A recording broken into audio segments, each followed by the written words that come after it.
1984, an enterprising Australian doctor named Barry Marshall decided to take a risk.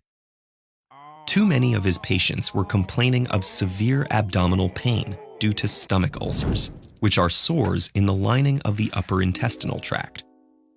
At the time, few effective treatments for ulcers existed, and many sufferers required hospitalization or even surgery. Desperate for answers, Dr. Marshall swallowed a cloudy broth of bacteria collected from the stomach of one of his patients. Soon, Dr. Marshall was experiencing the same abdominal pain, bloating, and vomiting. 10 days later, a camera called an endoscope peered inside his insides. Marshall's stomach was teeming with the same bacteria as his patient. He'd also developed gastritis, or severe inflammation of the stomach, the hallmark precursor of ulcers. Dr. Marshall's idea challenged a misconception that still persists to this day, that ulcers are caused by stress, food, or too much stomach acid. Marshall thought the culprit was bacterial infections. Initially, his idea was considered crazy by the brightest medical minds on the planet. But in 2005, he and Dr. Robin Warren received the ultimate validation when they were awarded the Nobel Prize for Medicine. Our stomachs are J-shaped organs with surprisingly intricate ecosystems awash in hormones and chemicals. The stomach is under constant attack by digestive enzymes, bile, proteins, microbes, and the stomach's own acid. In response, it produces bicarbonate, mucus, and phospholipids called prostaglandins to maintain the integrity of its own lining. This delicate balance is constantly regulated and referred to as mucosal defense. Since the mid-1800s, doctors thought stress alone caused most stomach ulcers. Patients were given antidepressants or tranquilizers and told to visit health spas. This belief eventually shifted to the related notion of spicy foods and stress as culprits.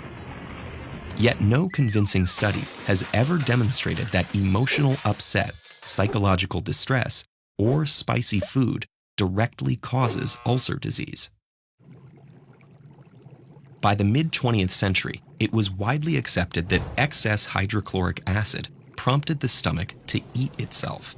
Fervent proponents of this idea were referred to as the acid mafia. The biggest hole in this theory was that antacids only provide temporary relief. We now know that some rare ulcers are indeed caused by too much hydrochloric acid, but they make up less than 1% of all cases. Dr. Marshall and Dr. Warren pinpointed a spiral-shaped bacteria called Helicobacter pylori, or H. pylori, as the real offender. H. pylori is one of humanity's oldest and most frequent companions, having joined us at least 50,000 years ago, and now found in 50% of people. Previously, we thought the stomach was sterile on account of it being such an acidic, hostile environment. Yet H. pylori survives the acidic turmoil of the stomach with a variety of features that disrupt mucosal defense in its favor. For example, it produces an enzyme called urease that helps protect it from the surrounding gastric acid. H. pylori can make over 1,500 proteins, many of which are dedicated to maximizing its virulence.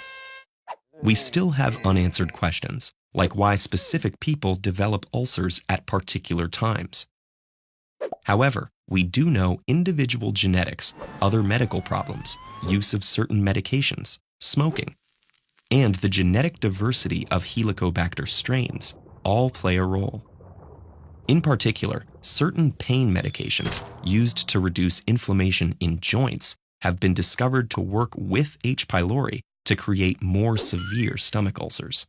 Dr. Marshall ended up being fine after his famous, albeit dangerous, experiment. He ingested a course of antibiotics similar to the ones taken now for ulcers. To be treated by simple antibiotics is a modern triumph for a disease that previously needed surgery. Marshall's work also reminded us that scientific progress is not always smooth, but there's value in trusting your proverbial and sometimes literal